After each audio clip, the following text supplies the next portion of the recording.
Everyone.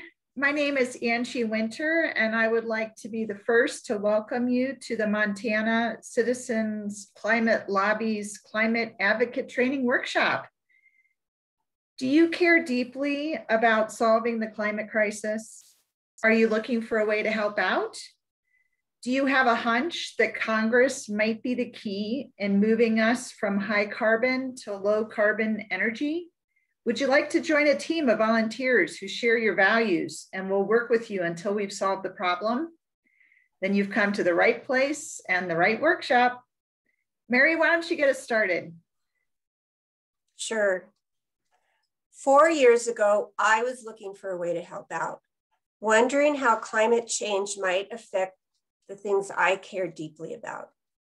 Things like my vegetable garden, the daffodils in my backyard, the bluebirds on the hill behind my house, and my young grandchildren, Owen, Jack, Willa, and Ben.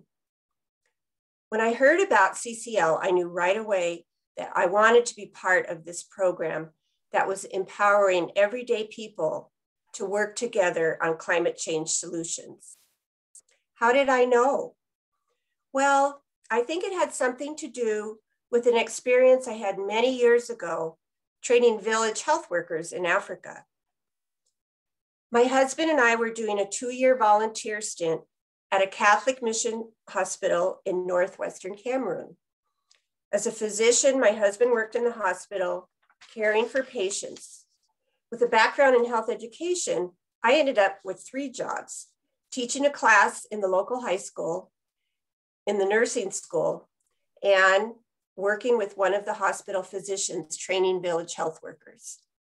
That 3rd job, training village health workers, was the one that made a deep impression on me. The village health worker program is based on a belief that ordinary people can be empowered to do extraordinary things right where they live. Where they lived, in this case, was often in a mud hut in a village with no electricity, no running water, and no basic health services. These volunteers traveled long distances to come to the hospital for a week-long training where they learned to give vaccines, provide basic medicines, offer health education, and advise patients when it was time to get on the road to the hospital for more advanced care. The volunteer could be a village elder, a young person with some schooling, an illiterate farmer, or a woman skilled in traditional healing. What they had in common is that they were chosen by their neighbors as a person with integrity who could be trusted with the responsibilities of the job. There was a great beauty in this work in that I saw how change could happen. I saw how the workers and their village communities became empowered, realizing there were steps they could take to improve their health by improving their water, their sanitation, and their nutrition. I could see in their eyes and in their enthusiasm a movement from fatalism to empowerment. We hope that this training will be an empowering experience for you, that you will get a glimpse of a particular role you might play in working with a team of ordinary people doing extraordinary things, working together to solve the climate crisis. Let's take a peek at what this all looks like on the ground in this short video about Citizens Climate Lobby.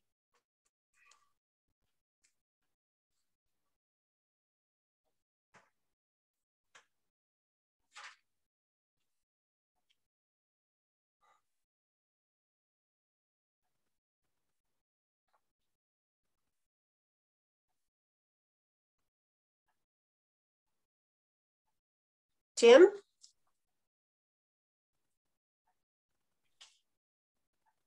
You got the video?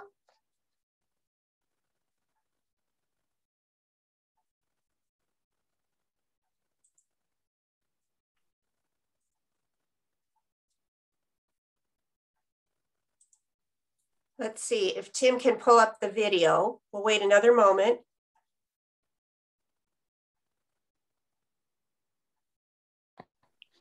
Okay, sorry, I didn't realize I wasn't sharing there.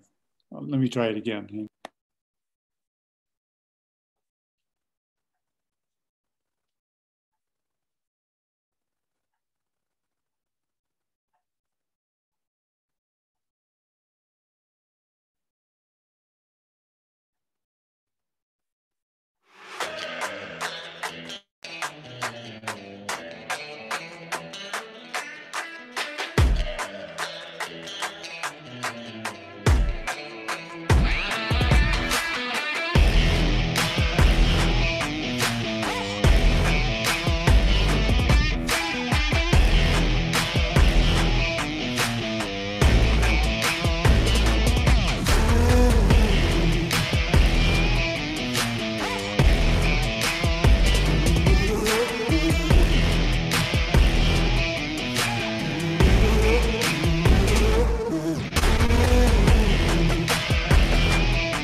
Thanks, Tim.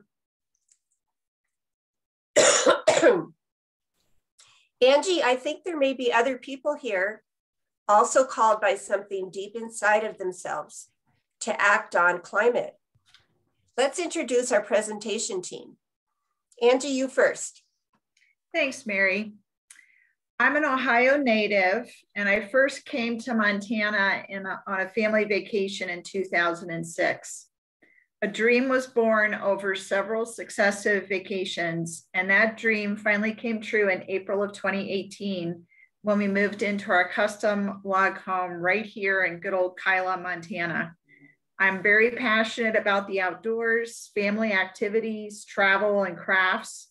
I have been involved in efforts to increase renewable energy in Montana, and along the way was introduced to CCL. I'm very excited to assist with its efforts to ensure that we have a livable planet for future generations. Mary, why don't you go next? Well, I grew up in California, but have lived in Montana for 30 years now, 26 years in Butte, and the last 4 years in Missoula.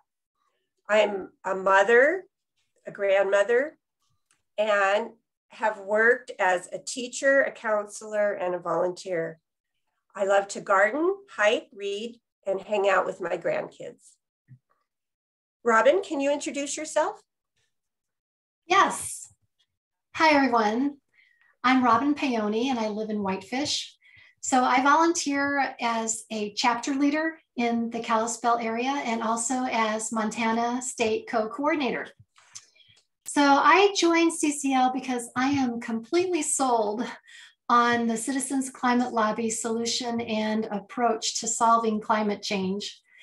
My husband and I retired a couple years ago. We have 2 grown daughters, and we all enjoy the outdoors and skiing and kayaking. Like all parents, my husband and I want our kids to live in a world that's safe and healthy.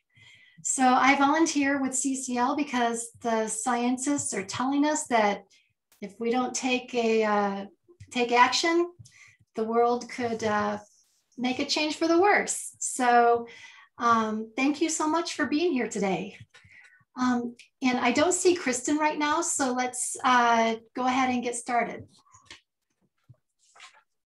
Okay, Tim, if you could advance 2 slides then. So now that you know a little bit about the presentation team today, we'd like to learn a little bit about our workshop participants. In the chat, please tell us where you live and tell us what you're most committed to and why. It certainly could be related to climate, but it could be other passions as well. Go ahead and put some information in the chat.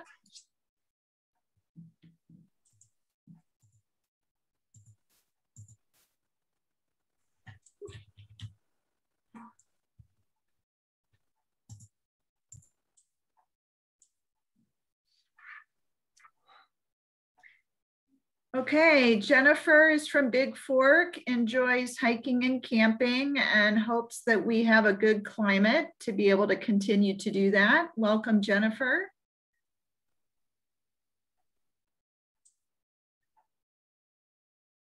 Do we have anyone else out there that wants to share a little bit about why they're here today? If you're looking for the chat, is at the bottom of your screen. If you bring your cursor down to the bottom of the screen, you'll see a chat option in the middle. And if you click on that, you can just enter and then put in your response and then hit enter. So here's something from Laurel Eastman. So Laurel has shared with us that she lives in Baja, California, Mexico, and the Dominican Republic, but votes from Big Fork, committed to doing things that make a big difference. Welcome. Nicholas is from Bozeman and is most committed to fighting climate change because he loves the outdoors and believes everything's tied to climate. Welcome to you as well. Well, hopefully we're going to get an opportunity to get to know more of you as we continue the workshop today. Again, we're all very excited that you're here. And next, we're going to have Mary talk a little bit about our learning goals for today and some housekeeping items. Well, our learning goals are that we hope you will have a chance to connect with values this afternoon, yours and ours, review the basics of the Energy Innovation and Carbon Dividend Act, identify some of your individual assets and our collective strengths, practice some reflective listening, and participate in a mock lobby session. As far as housekeeping, make sure you have a piece of paper and a pen or pencil. We will be interacting via the chat feature and in breakout rooms. Please enter your questions into the chat and we will do our best to answer them during we have a Q&A time. We'll answer back via chat or by email. Also, if someone has a question, a problem getting the chat to work, you can email Robin and she will try to help you with that. The breakout room directions will come before we go into the rooms. Please know that this training will be recorded and we will send you the access link along with other helpful links via email in the next few days. And finally, please be patient with us if we run into any tech difficulties. We are all volunteers and our tech team will work to get everything back on track as soon as possible. And we had a little trial run there already. Thanks, Mary. So now that we've had a refresher on our goals and reviewed our agenda, we're going to jump right into our first exercise, starting with the basics, exploring what it is that you want to preserve about our planet. A quote by E.B. White will help frame our exercise. In a 1969 New York Times interview, reporter Israel Shanker quoted E.B. White, saying, "If the world were merely seductive, that would be easy. If it were merely challenging, that would be no problem. But I arise in the morning torn between a desire to improve or save the world and a desire to enjoy or savor the world. This makes it hard to plan the day." And at CCL, we add, but if we forget to savor the world, what possible reason do we have for saving it? In a way, the savoring comes first. So let's savor together. Angie, can you get us started, please? Of course. Let's consider what we love about life. Maybe family traditions, perhaps music, art, poetry, a certain way of life. In my case, it's a special spot in nature. On May 9th of 2017, my husband, son, and I were on one of our first hikes in the Whitefish area. We came across this grouping of Western fairy slippers. I had never seen an orchid growing in the wild, and I could not believe my eyes. As I learned after we got home, it is a perennial member of the orchid family, found only in undisturbed northern and montane forests in a total of 6 states and British Columbia.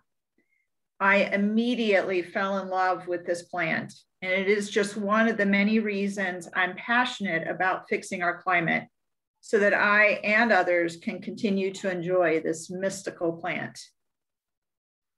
That's a lovely description, Angie. I can kind of imagine kneeling down next to you with our noses on the ground, looking at the magical world of orchids. Thank you. Let's follow Angie's model.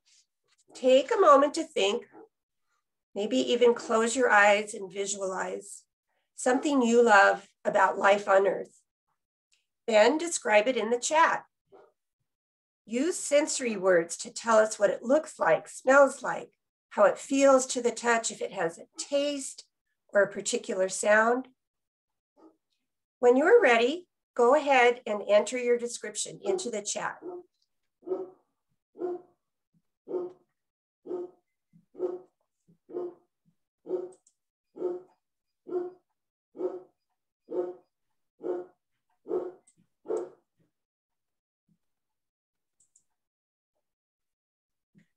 So I get some responses are coming in. Nicholas says the warmth of sunlight on my face. Love, powder skiing. Yeah, I'm with you on all of those. Clean water, clean air, hiking from Sandra.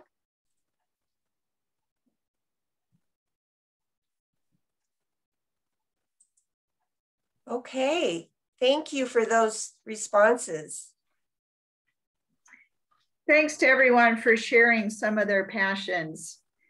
As we heard from a number of you, your passion is motivating you to work on climate solutions. This sort of thinking helps us when we meet with members of Congress. In those meetings, one of our volunteers briefly shares their personal story. They describe what they are most committed to and why, and what they love about life, and what they want around for future generations.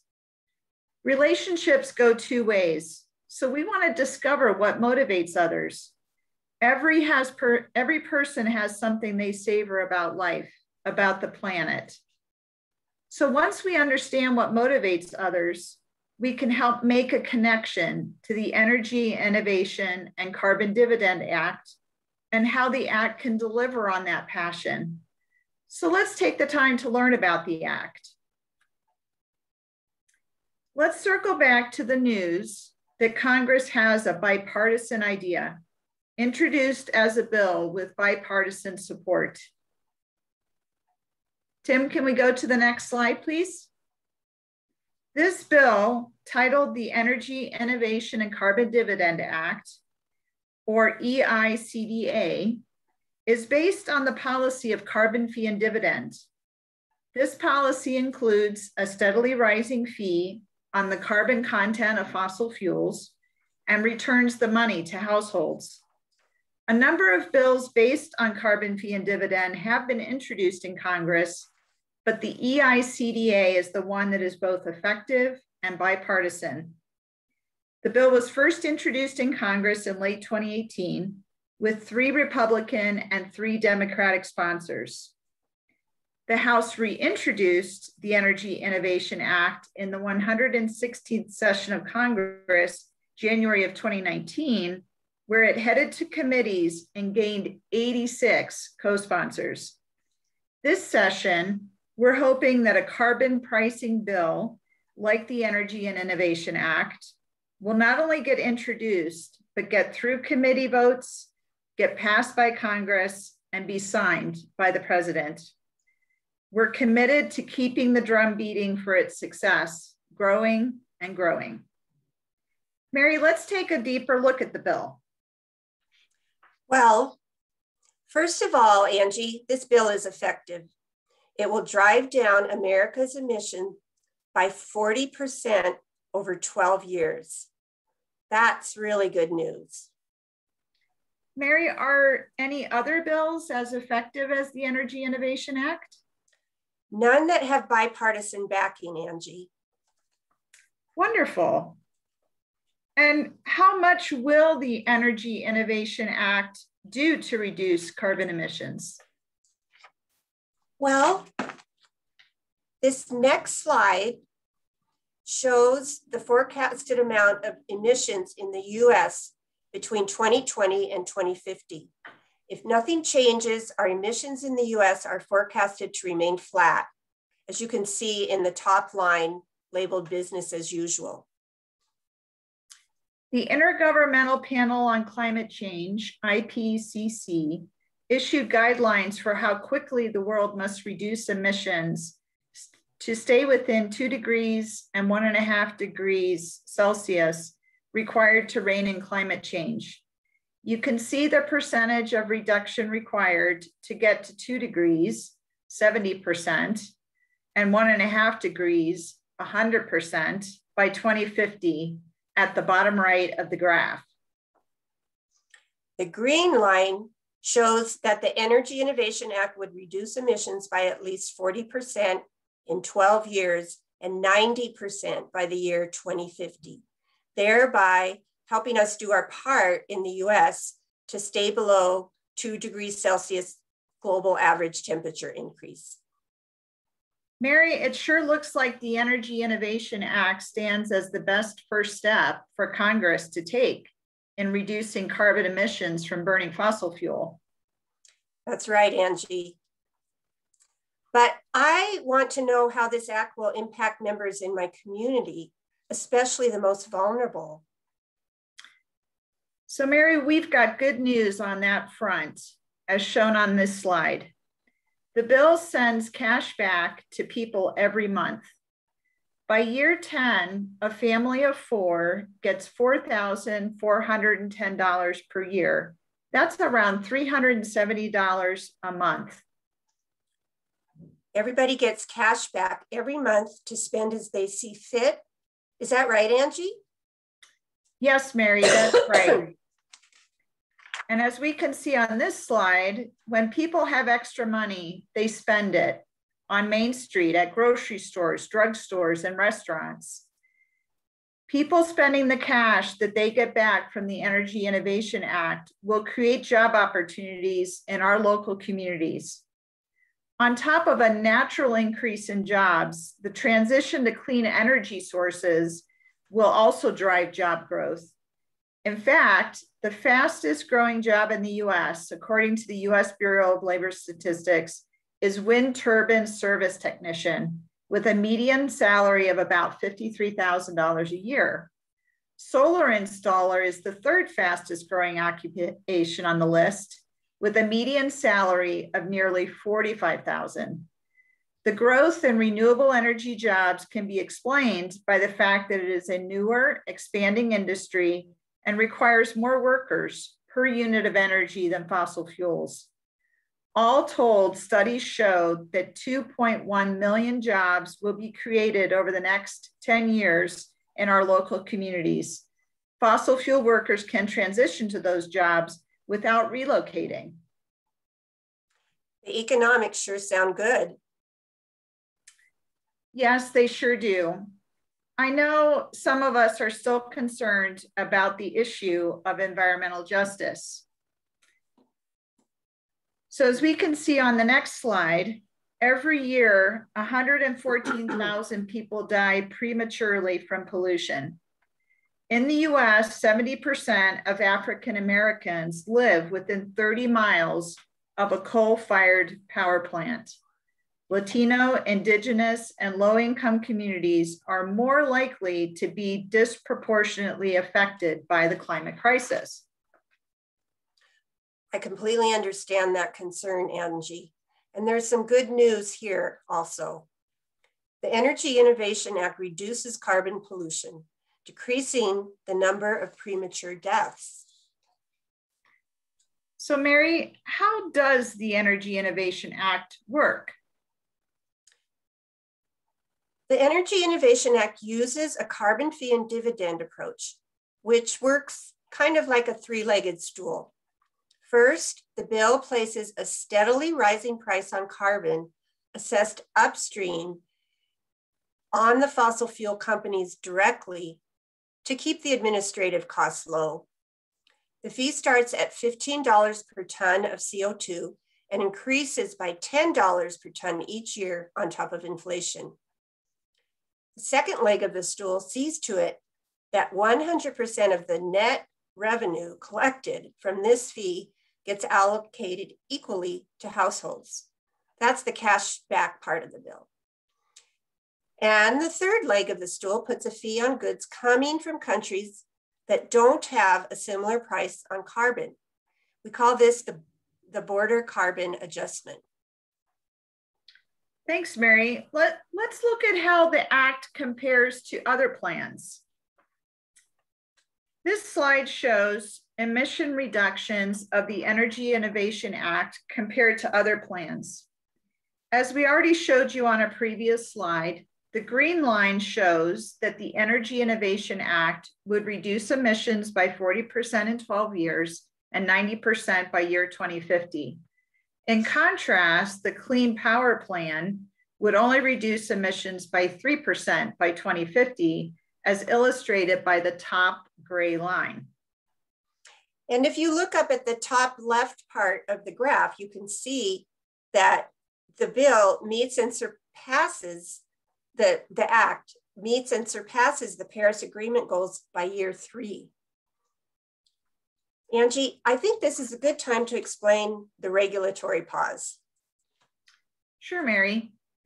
The bill's authors identified a short list of current and future regulations that address the greenhouse gases covered in the Energy Innovation Act. The Act temporarily stops those regulations, which prevents double jeopardy. Excuse me, Angie, but what about CAFE standards on vehicles and the Clean Air Act? Both of those would continue in full force. Won't we need regulations if something unforeseen derails the act in the future?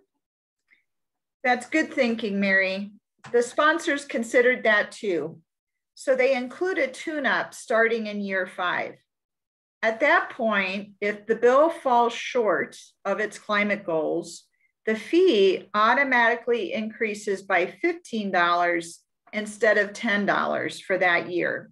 After 10 years, if we do not meet or exceed our climate goals, even with the higher rate of increase, the bill requires the EPA to regulate greenhouse gas emissions so that we can meet our climate goals. Personally, I like how Democrats and Republicans found a balance between their often opposing position on regulation. Let's do a recap. The Energy Innovation and Carbon Dividend Act aligns with our values. First and foremost, it works. It reduces America's emissions by 40% within 12 years, leaps and bounds beyond the effectiveness of any current greenhouse gas regulation. Economists and scientists find it simple, comprehensive, and effective. We also like the Energy Innovation Act because it is good for people. It improves health and saves lives, reducing pollution that Americans breathe. People get cash back every month to spend as they need, helping low and middle income Americans. Most will spend that money on Main Street, which creates job growth right here on American soil. We like this bill because it is good for the economy. These ideas emerged from bipartisan conversations in and out of Congress. Both the 2018 and 2019 versions included Democratic and Republican co-sponsors. So let's take a moment to digest the Energy Innovation Act with breakout rooms. Imagine somebody asks you tomorrow, what did you do this weekend? You mentioned this workshop and the Energy Innovation Act. Then you describe one thing you like about the bill. You might say, I went to the climate advocate training workshop this weekend. I learned about a bill in Congress called the Energy Innovation Act. I really like the fact that the bill provides for a fair transition for fossil fuel workers. Be short, sweet, and to the point. If you can't find something that you like, hold on to your concerns because the next thing we're going to do is Q&A. Simply say pass or skip me. So we're going to give you a total of 3 minutes in the breakout room. Zoom will automatically give you a 59-second warning. So keep going through the end of the minute. And then we'll see you back in about 3 minutes. Robin, do we have the rooms ready?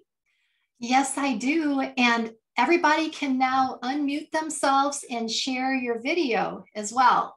So here we go.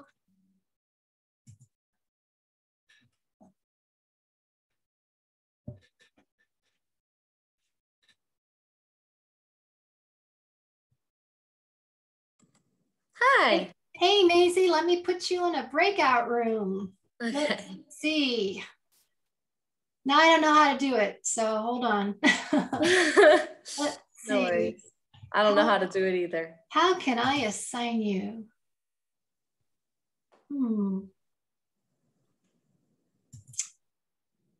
Let's see. Oh, I see you. Oh, yay. Okay, you're going to go into room 2. Bye.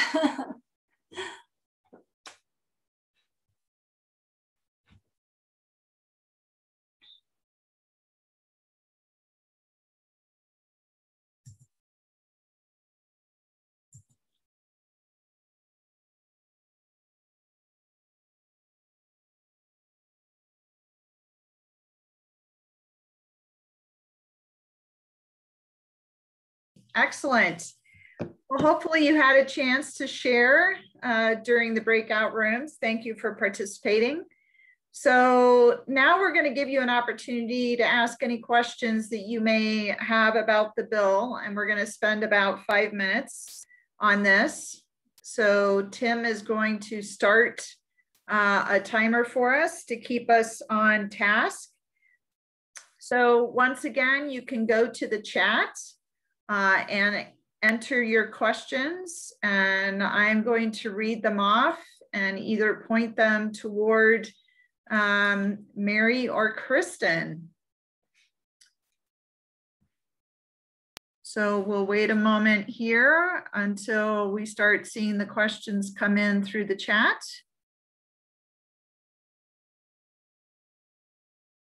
Maybe while we're waiting, Kristen, can you tell us how it is determined the actual amount of dividend that a household receives?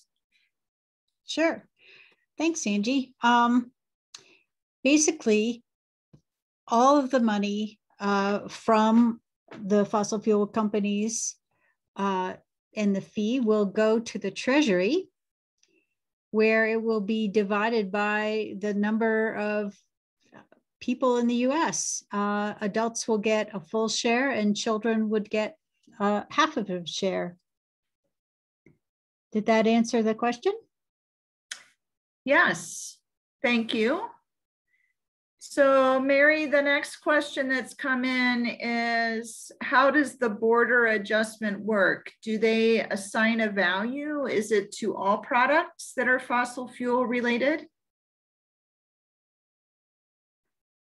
You're muted. Mary, you're muted. I'm sorry. So it is assigned to all products that have been assessed at the source. And there's formulas for figuring this out. So if a country is importing to the United States and they do not have a carbon fee, a price on carbon, that fee would be assessed as the product comes into the country. So it is an incentive for other countries to pass a similar type of bill because they are at a certain disadvantage in terms of trade. Can I add to that too, Mary? Yes, yes. And it is only on products that are carbon intensive. So that's more like steel and different fossil fuels, obviously, but not most products will not be individually taxed. Thank you both. So the next question we've had come in is from Sandra, and she's asking, what is the best way we can help right now? Mary, can you take that question? Well, I like that question because that is what we are going to address in the next couple sessions of the workshop.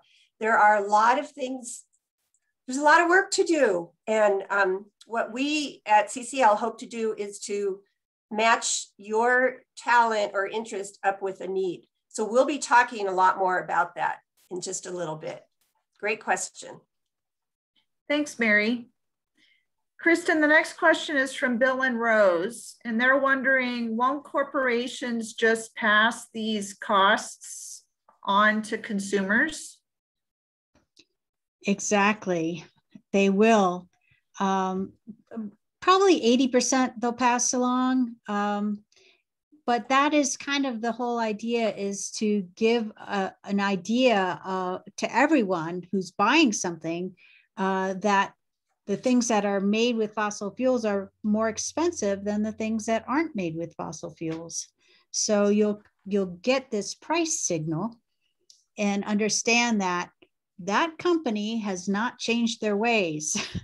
And you'll look around for something else on the shelf by a company that has changed how it manufactures or uses a different way to distribute their goods more efficiently, or maybe they've actually put solar panels on their manufacturing facility. Thanks, Kristen. And then the dividend helps. You're going to get a dividend back that's going to help you pay that, offset those added costs. Second part of the question. So the next question is from Laura, who would like to know, what do we do about the political turmoil that makes it so hard to get bipartisan support? Another good question. In general, I think the idea is to just kind of rise above the turmoil. It's interesting when you're working one-on-one with a congressperson, you get a different sense that that turmoil is not necessarily going to be in the room. And the work that goes on, a lot of the turmoil is PR. So the work that goes on behind the scenes turns out to be more important, kind of getting past the smoke and mirrors of the political public debate. Does that address your question? How are we doing on time?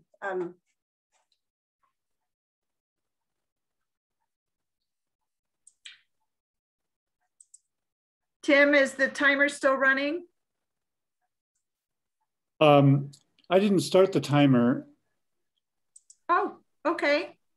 Well, I think there was just one more question that came in, which actually I can tackle quickly. And that was whether there is still a bipartisan energy caucus. And yes, there is. And we're going to talk about that briefly in a few slides from now. So great question. And I think we'll go ahead and move on. As we've already said, we're recording this session and we're also capturing the chat. So if you have any other questions that you've just thought of or you think of as we go on, please do put them in the chat.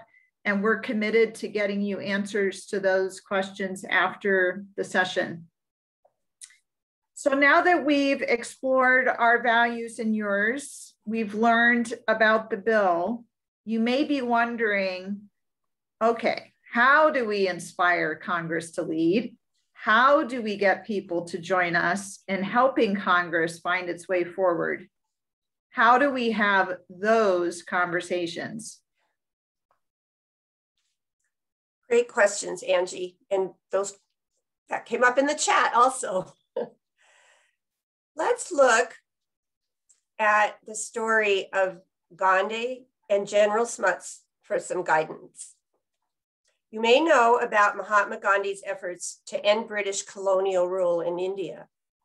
Before that, Gandhi fought for the rights of Indians in South Africa. In that campaign, he found himself toe-to-toe with the head of the Transvaal government, General Jan Smuts. They actually met several times. Imagine Gandhi, a short man, 5 foot tall, wearing traditional Indian garb. In contrast, General Smuts stood towering above him, over 6 feet, dressed head to toe in full military regalia with medals of honor and rank adorning his chest and shoulders.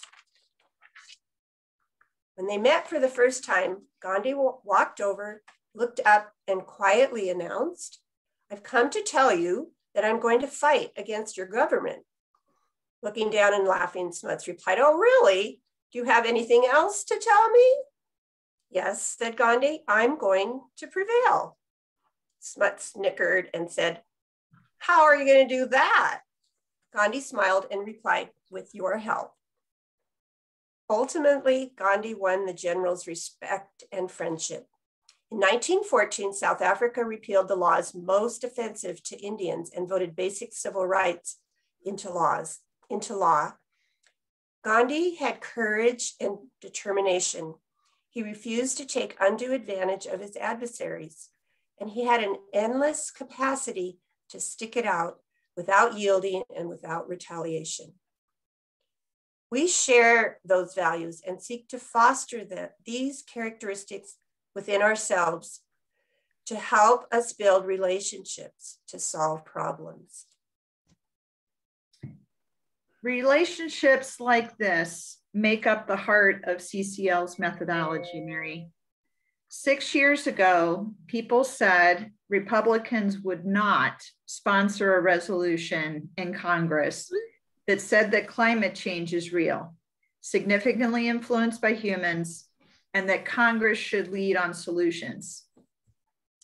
We gave it a go anyway and worked with Representative Gibson as he introduced the Republican Climate Resolution.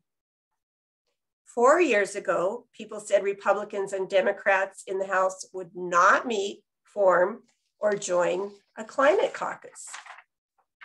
We tried anyway, working with Representatives Deutsch and Curbelo to create the Bipartisan Climate Solutions Caucus in the House. By December of 2018, the caucus grew to 90 members, 45 Republicans and 45 Democrats, meeting regularly to discuss solutions to climate change. People thought the Senate would never follow suit. A year ago, the Senate formed its Bipartisan Climate Solutions Caucus, currently at 14 members, half Republicans and half Democrats. And people told us Republicans and Democrats would never co-sponsor and introduce significant climate legislation together because it hadn't happened in over a decade. We ignored the naysayers, working for 10 years with all members of Congress. Today, 86 House members co-sponsored the Energy Innovation and Carbon Dividend Act. As our director says, we are betting the ranch on relationships.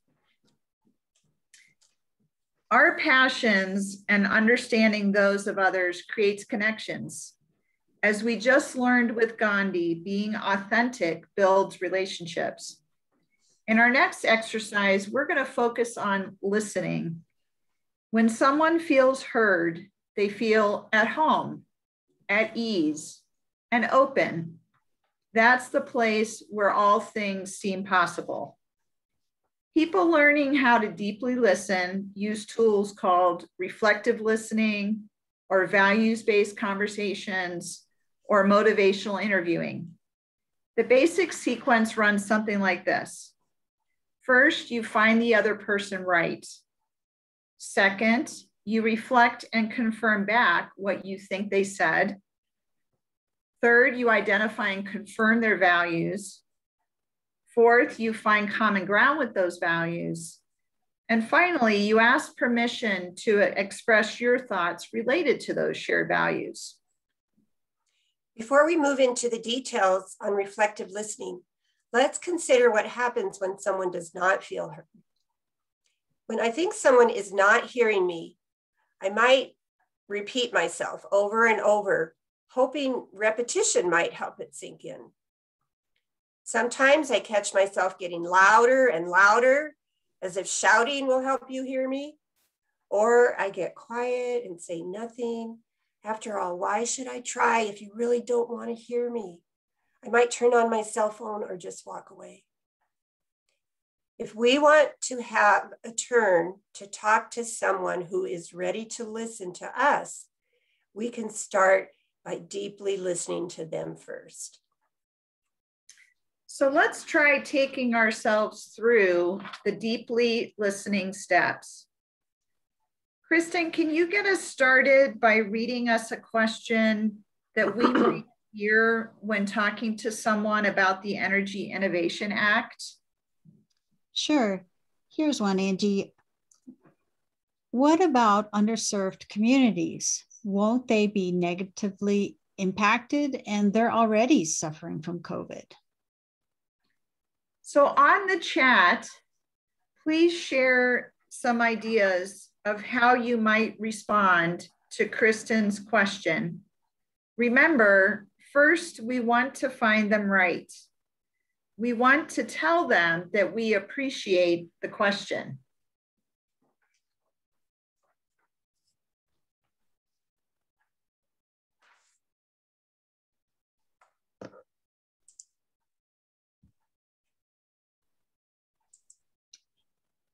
Let's see if we have any.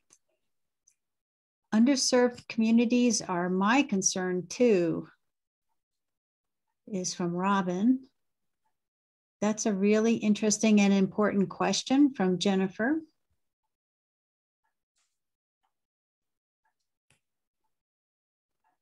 How about something like, I appreciate that you asked that.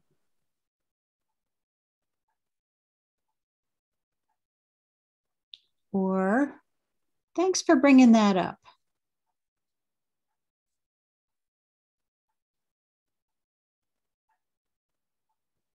I agree. It's crucial to support and consider all points of view, all viewpoints and people. And that's from Maisie.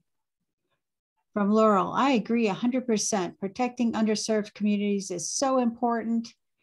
Taking care of people is one of my highest values as well. And from Laura, you asked about underserved communities. I'm concerned about them too. Really great question, responses. Thanks, everybody. That's great. So now we'll go on to the next step. Next slide, Tim. Okay, we found them right. Now let's reflect back and confirm what we think we heard them say. They asked about underserved communities already suffering from COVID and expressed worry that the Energy Innovation Act would harm those communities already suffering. Using your own words in the chat, tell them what you heard them say and ask them to confirm or correct you. You could say, if I am hearing you correctly, you are, it sounds to me like you think, have I got that right? So go ahead and enter your response in the chat.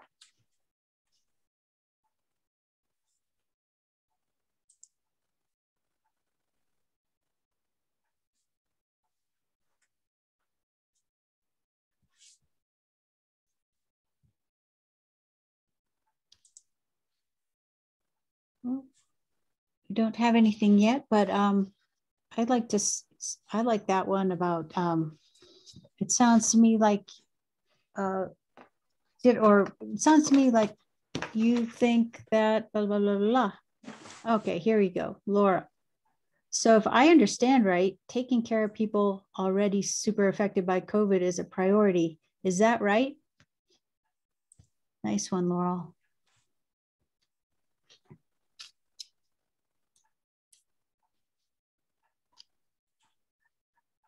Let's see if there's another way you can say,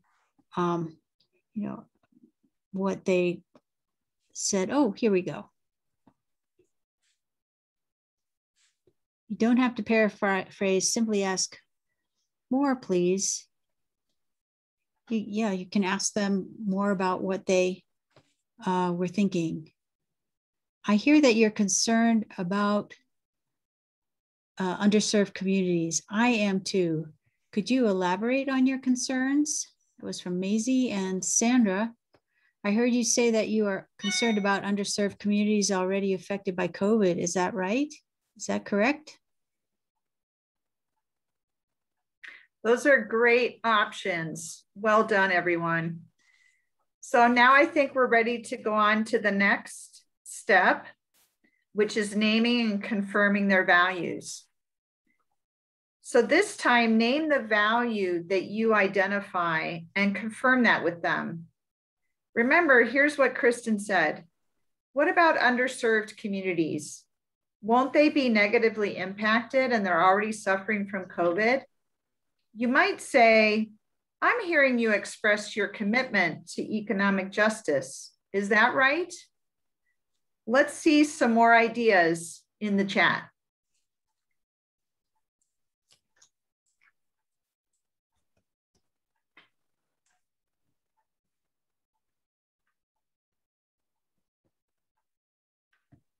I like what Jesse's saying about have people talk more, draw them out.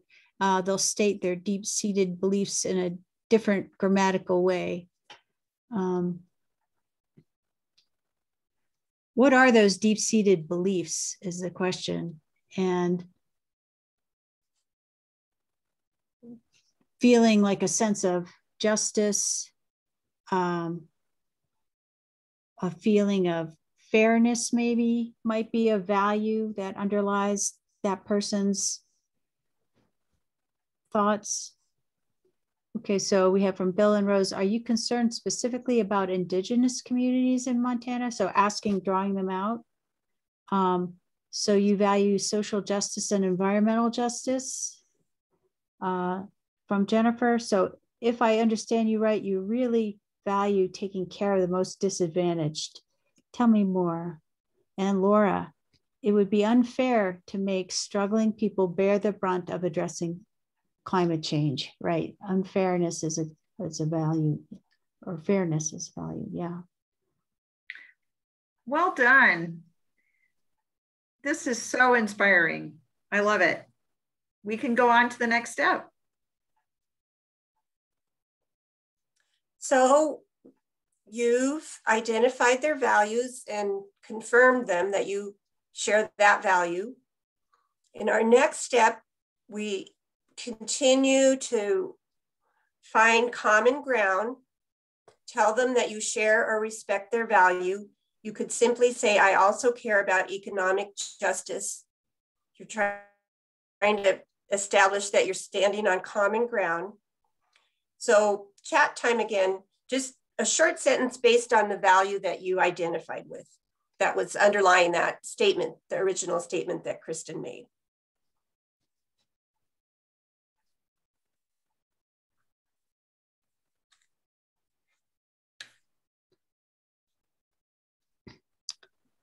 Okay, from Nicholas. I hear that you care about burdening already underserved communities that are already affected by COVID.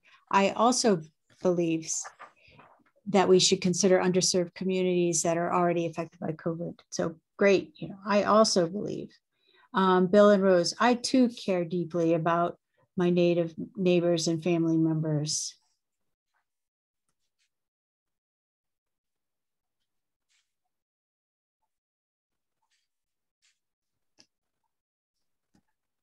Something like, yes, I'm worried about that too.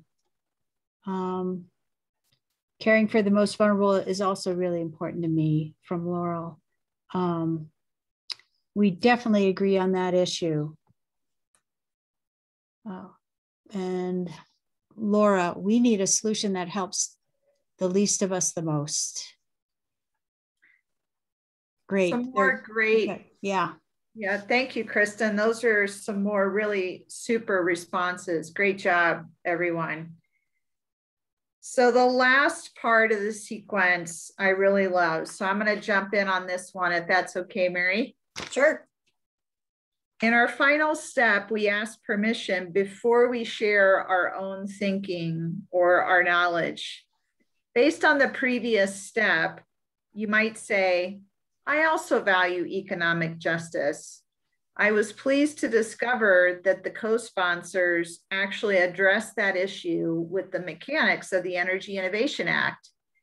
May I share how the bill creates economic justice? back to the chat.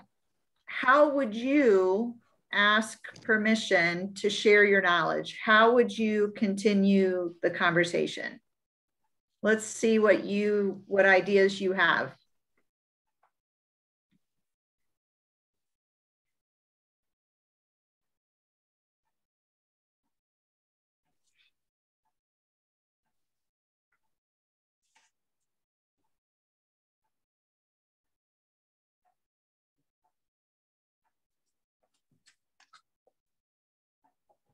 Well, oh, there we go. So I was learning a little bit about that this week, and the bill addresses this. Would it be okay if I told you more about what I learned? Perfect. That's so great, Laurel. Thank you. I've been, from Jennifer, I've been personally pleased by how the Energy Innovation Act responds to this problem. Could I share some of those details with you? Another great response, Nicholas. I've been learning about how carbon dividends takes into consideration those who live in underserved communities. Can I tell you about what I've been learning? These are fabulous. There's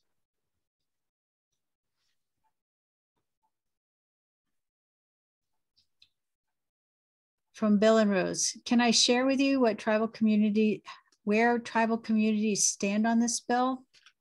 Perfect. Maisie, I'm passionate about helping people too. I've learned about a bill that could help people and the climate. Could I share my ideas with you?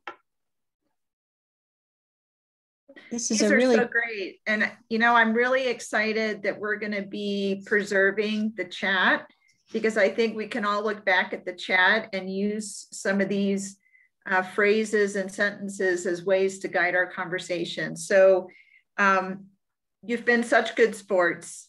Thanks so much. Back to you, Mary. So Angie, when I think of Gandhi and General Smuts, I imagine that General Smuts had a certain way that he thought things should go.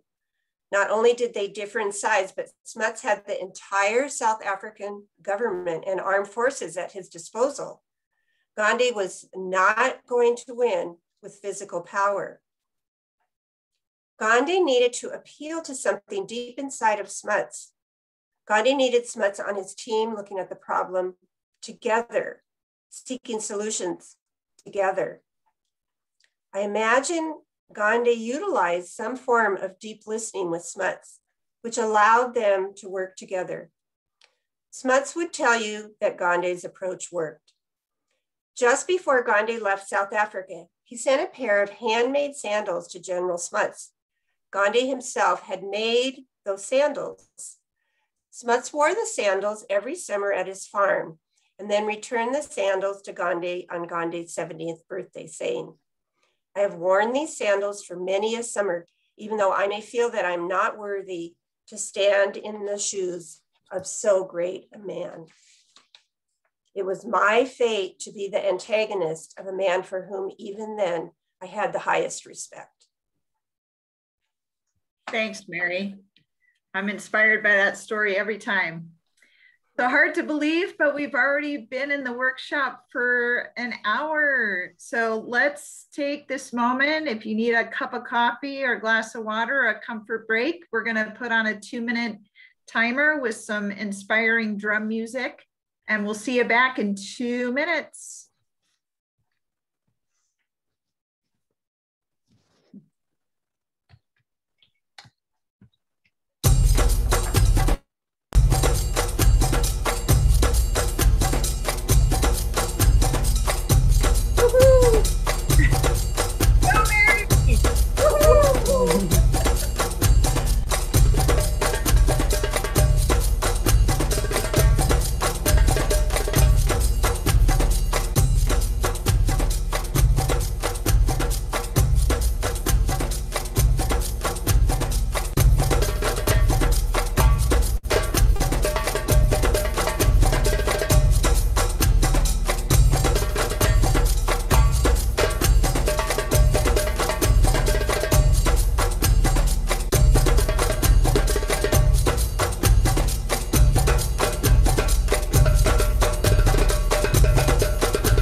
to?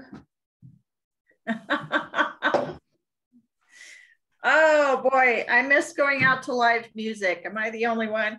That was awesome. Thanks, Tim. So hopefully you got a chance to take a little break, and we're ready to move on to the next step. So now we know that Gandhi was not alone in his efforts, and the good news is neither are we. When we know what assets and strengths we each bring to the table, we can organize efficiently and pleasantly.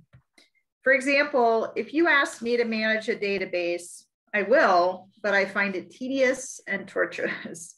On the other hand, if you ask me to present a workshop, I will happily do so, especially if I can work with a team like Mary, Robin, and Kristen. So you'd be far better off asking me to go and speak to Rotary clubs on Zoom and find me a partner who can track in a database which club I'm speaking to next and what connections we made the last time. So building on this, let's consider what you like to do and not do. Our next two slides include some writing prompts for a volunteer inventory. These questions will help you and your group leader determine where you can make the biggest impact in your chapter. So looking at the next slide, we're gonna give you a few moments to write down the questions and your answers. Before we have you start, let me use myself as an example of how I might answer these questions. So number one, climate change is my number one issue right now, and I love the core values of CCL. I feel very much in alignment with CCL and I feel effective. Number two, I love the outdoors, flower gardening, my family, traveling, cross stitch and drawing, my faith. Number three, I think I'm a pretty good writer, a fair nature photographer. I do a lot of blogging, presenting. I have pretty good organizational skills. Number four, I work at Whitefish Mountain Resort part-time as a mountain ambassador. I'm on the board for the Whitefish Winter Carnival, and I also volunteer for the Stumptown Historical Society. I live in Kyla, Montana, 14 acres of combined wood and prairie. And when I'm working, I like to be solo on creative projects, but in a team for presenting. So Tim's going to start the timer, and let's take 3 minutes to jot down how you would answer these questions.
Okay, thanks, Tim.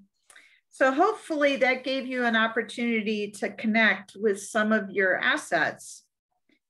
Now we would ask you to consider the items on this list. We had a question earlier in the workshop about what can we do right now? How can each of us individually have an impact? So this is a brief checklist of things that you could do. So take a moment, look through this list, think about what your strong suits are, where you might already be involved, and make a note of anything on this list that you think you could offer to do for CCL. We're going to give you a minute on that. I'm just going to time it on my phone, and then we'll get started again.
Okay, so please keep your answers for after the workshop. Hopefully there'll be an opportunity for you to speak with your group leader and share both your strengths as well as areas that you might be interested in helping. I can assure you there are no lack of things to do. So if you are going to offer to help, you can be sure we're going to take advantage of your skills and strong suits. And together you and your group leader can figure out where you will fit into the organization. Over to you, Mary. Okay, Angie. So we've got our people on the bus, volunteer inventories in hand, and they want to help. Let's look at how we might organize in a chapter. We're going to draw on the 5 levers of political will: lobbying, media, grassroots, grass tops, and group development. And let's consider how we can use these levers to move Congress. So the lobby team obviously lobbies Congress. They bring with them the goods that demonstrate significant and meaningful support for the act from their district or state.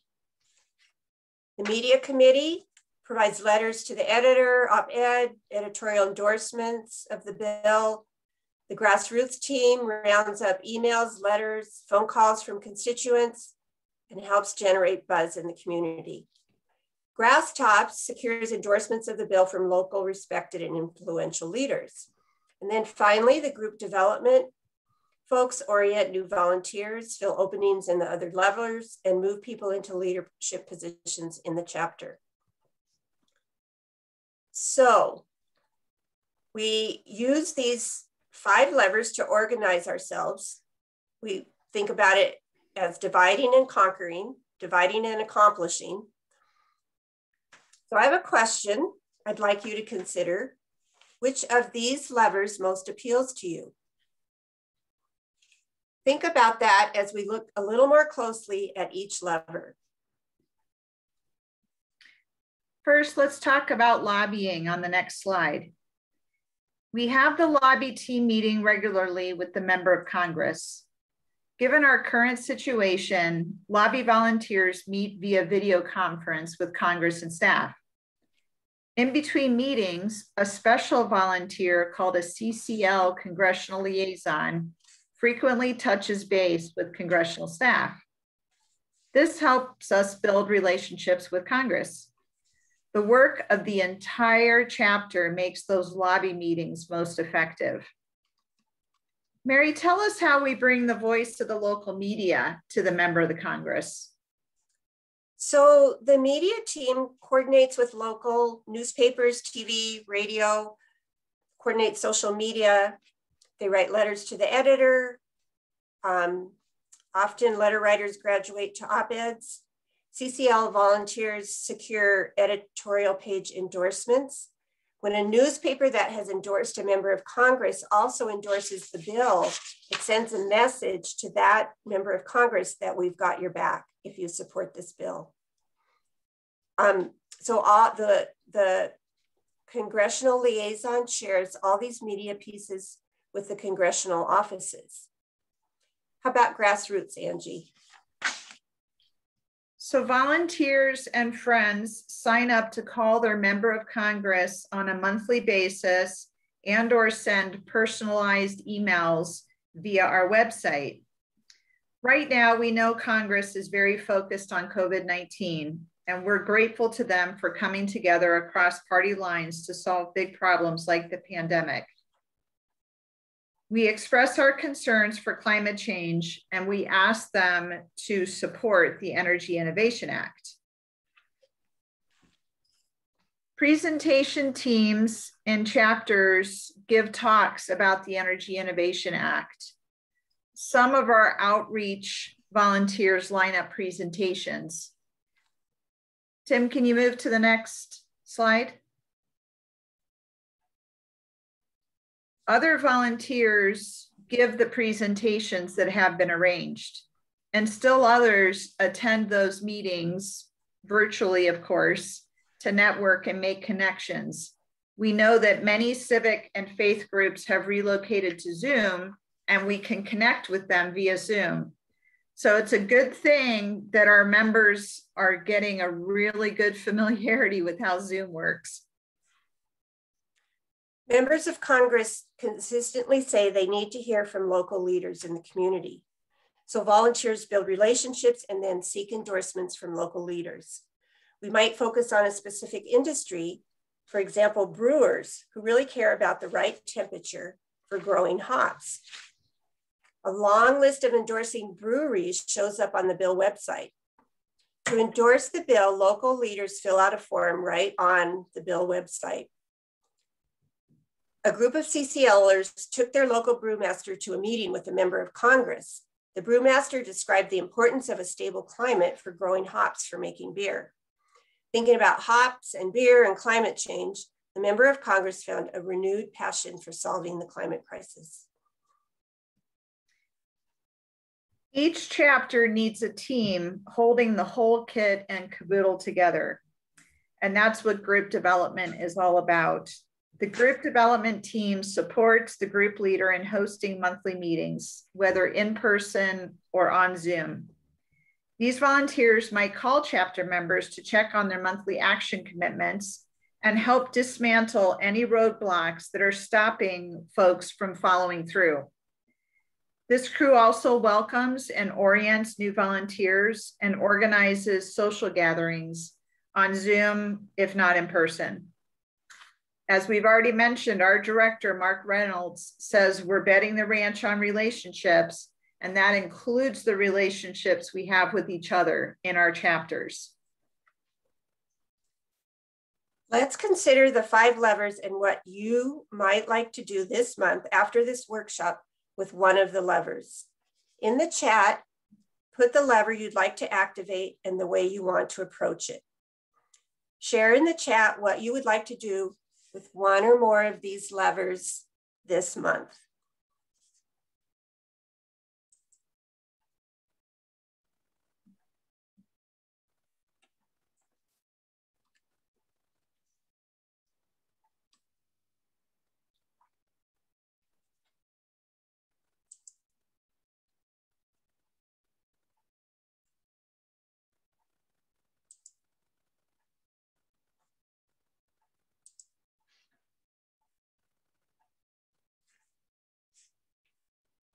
Maybe you want to learn how to write a letter to the editor, or you want to write or call your member of Congress. or brainstorm on possible endorsers.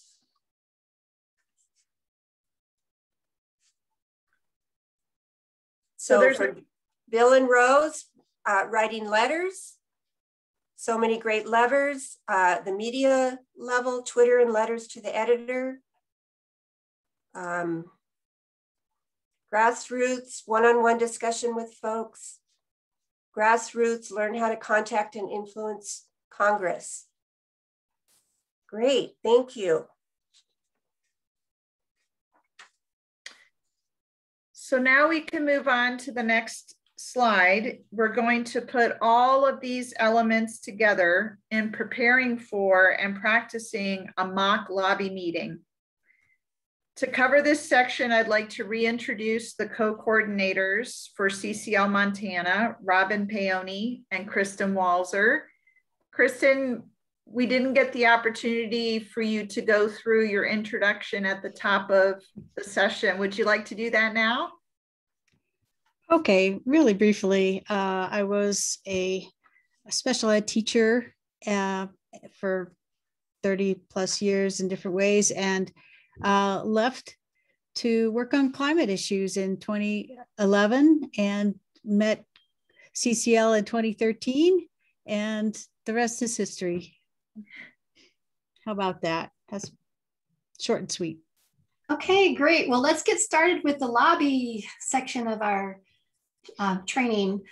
So in this part of the training, we're first going to go over some general principles of a respectful relationship building meeting with members of Congress or their staff. So we'll show you the meeting structure, the team roles, and discuss the planning process, which is the heart of the meeting, and demonstrate. We're going to do a little demonstration.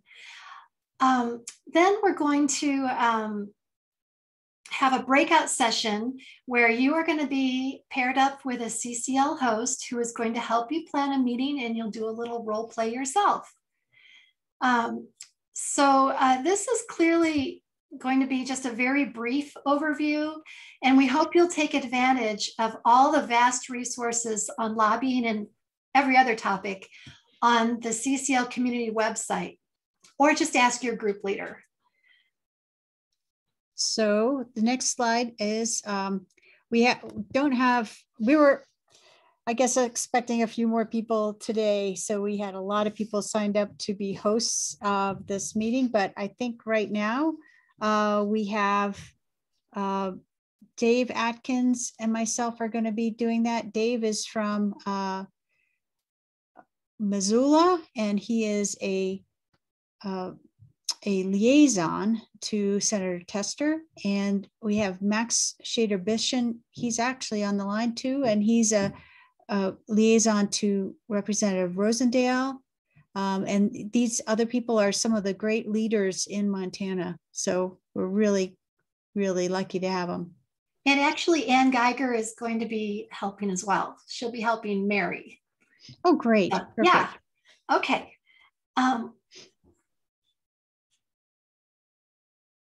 So in general, people really, like we've been saying, don't like to hear something they disagree with, and they want their opinion to be heard, and they need to feel safe moving to new territory. So we're trying to build a relationship with our member of Congress and their staff. So we begin by focusing on something we do agree on.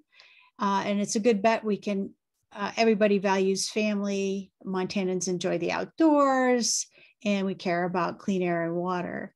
And finding common ground is especially important if we've researched our member of Congress and know they're likely to disagree at first or not feel safe in their district supporting the bill.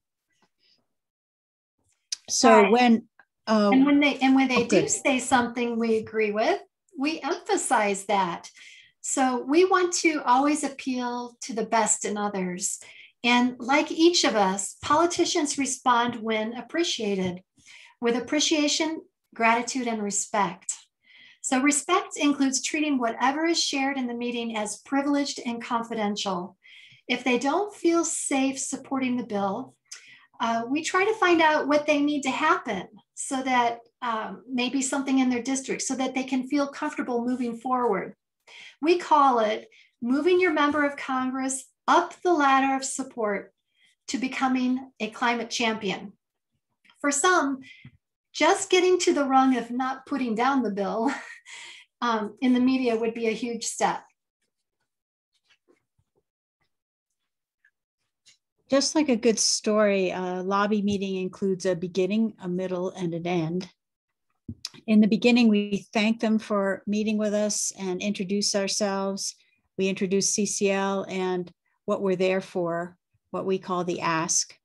In the middle of the meeting, we ask questions and deeply listen. This is where we find out their priorities and ask permission to express our thoughts on our shared values as they relate to the bill.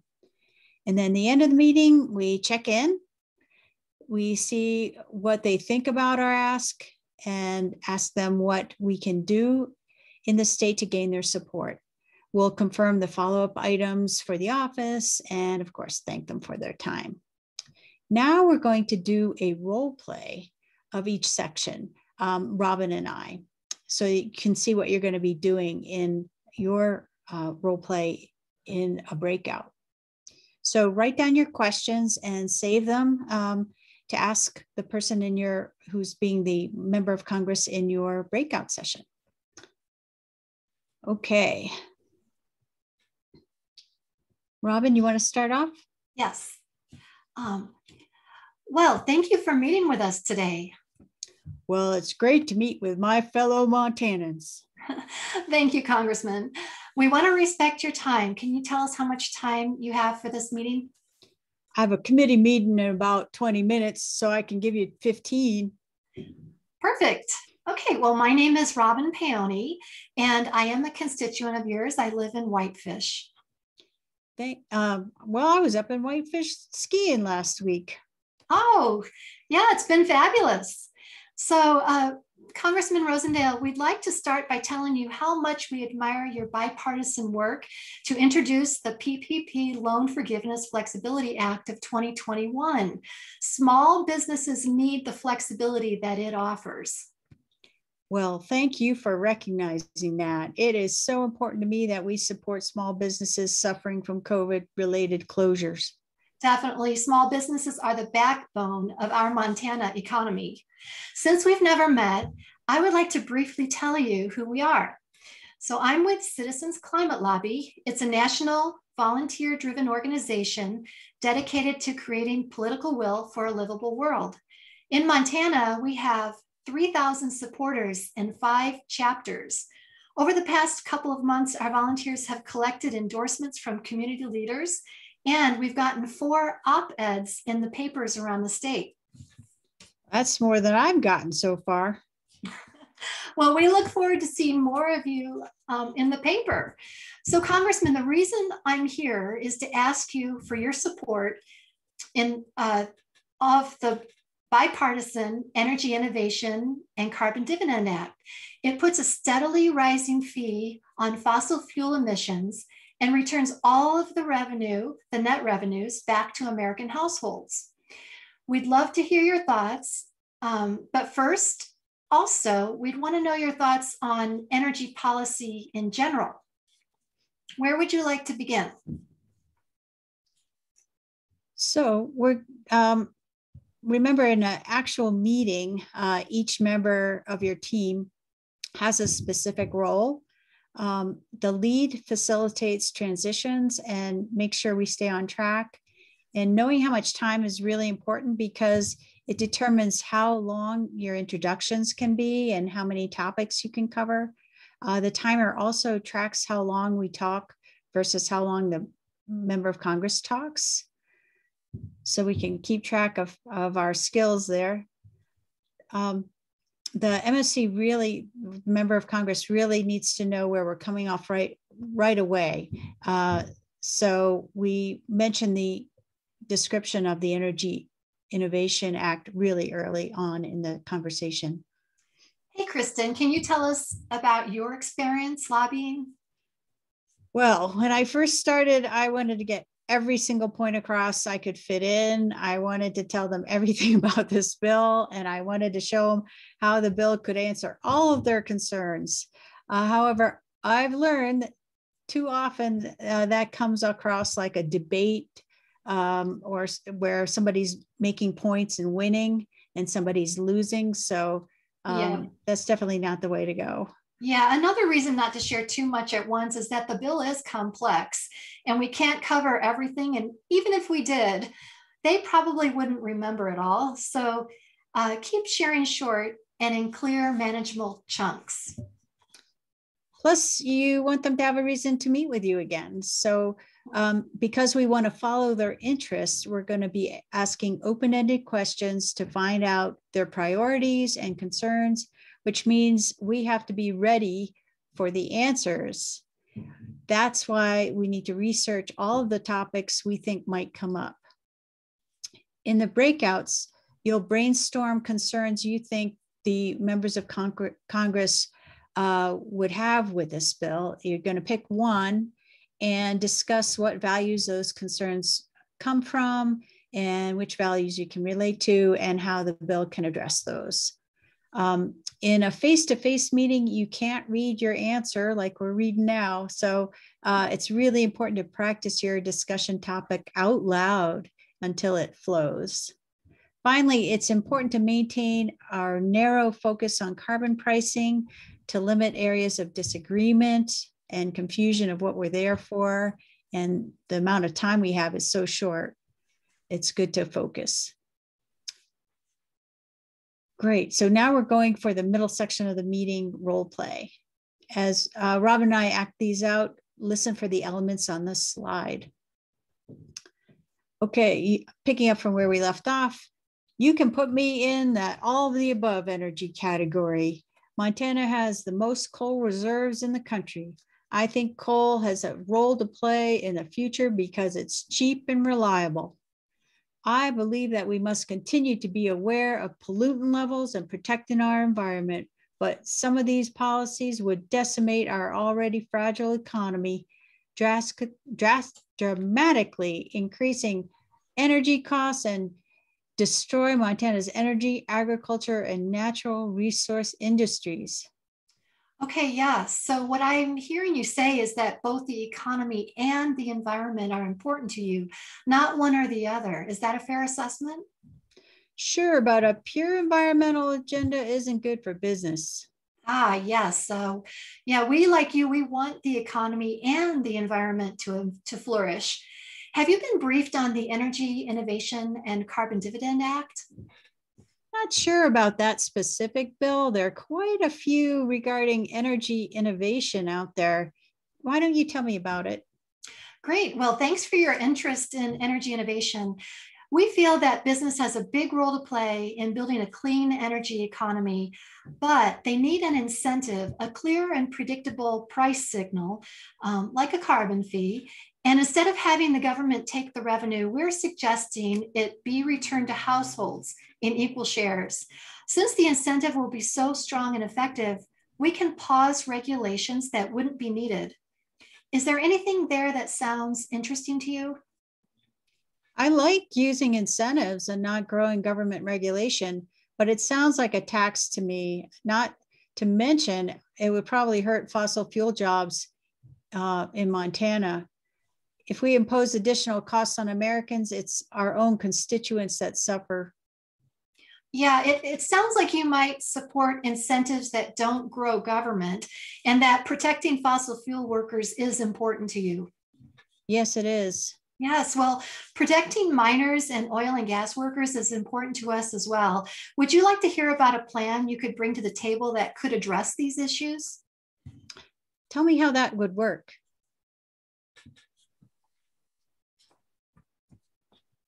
I think we're done with the role play there. Yes. So did you guys recognize any of the reflective listening skills from this section? And if you want to put a couple in the chat, that would be great. And we're going to start the wrap up after that. Okay, are you ready, Kristen? I'm going to start. Were we going to check out the chat? Did anybody? We're going to, yeah, let's skip this next part.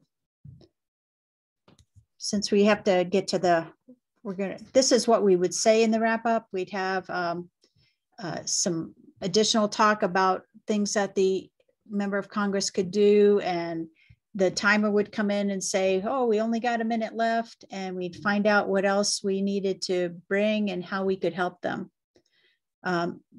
Bring to or send to their office and how we could help them. And of course, we'd always thank them for their time.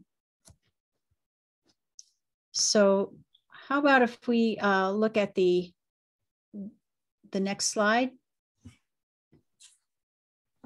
Great. It's time for the breakouts. We're going to go to rooms. I think we're going to have about 5 participants in the room plus your host, and we'll have a 9-minute time looking at the planning process for our meeting, and then you guys will do the role play together, and then we'll have a couple minutes for a debrief. Robin, are we ready for those breakout rooms? I think we're only going to have 2, right? Or we are ready. Okay, here we go. Great.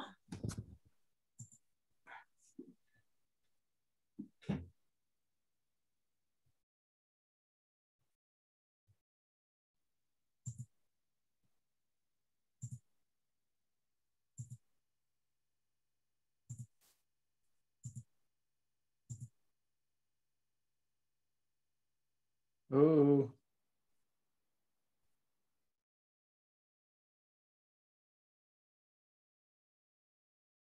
Ann, are you seeing the join? Dave, you seeing the join? Oh.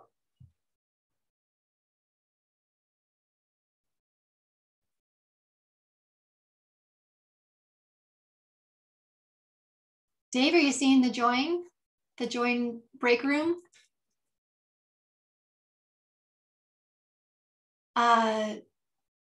I've got you assigned, but it says you're not joined yet. So you should see an invitation to join. I do not. Here, I'm gonna move you to the presenters and then move you back.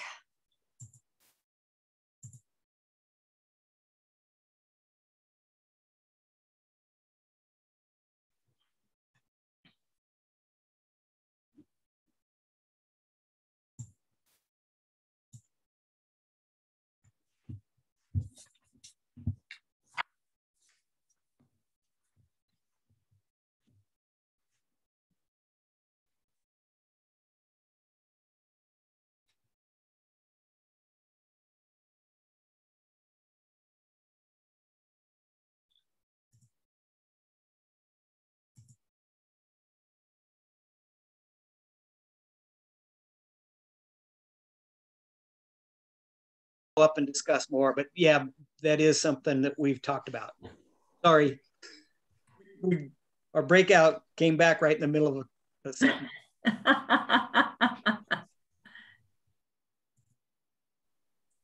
So we're just waiting for Kristen's group. Okay, so we're back, I think, and we thought that it would be nice to have a lot of stuff beforehand sent out, so it was a kind of brief, and that it's hard to do this kind of stuff on Zoom sometimes. So so that was the thoughts from our room. And did we have one more room? Dave? Yeah, I had Jesse and Bill and Rose, and all 3 of them are brand new to CCL. So we went through a lot of that, but they've got lots of questions just about the bill and where our delegation is. And so there's a need for a lot of follow-up conversation with people that have been around CCL longer. We can answer all those questions. Anne, how about your group? Oh, Ann might have left. I was in Ann's group. Oh, No, she's here. Oh. Sorry, I was struggling with the unmute button. Things went well, but yes, we were in the same group, and there were a couple of points. Our group appreciated that everything was scripted, but saw sort of the importance of keeping everything fluid and not rigid, which is certainly important. And people really appreciated that the speaking and listening exercises from the training were incorporated into the script. So it went well, it went smoothly. Thank you, Ann. Thank you. And I just want to know, we are going a few minutes over. If you have to leave at 5, please do so. If you can stay, please do so. We just have a couple more minutes. We're going to wrap things up. I'd like to give us a chance to digest the workshop just a bit. Think about what touched you, what spoke to you, what made you look at something in a new way. What did you hear with fresh ears? What take-home nugget are you going to carry away? Something that will kind of rattle around in your mind for a while. Please go ahead and enter that little nugget into the chat and share with us what you will remember, what struck you, what seemed important and valuable. We'll take a minute to share.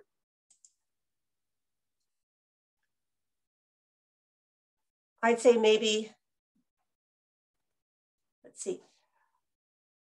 Okay, good people working hard for a good planet.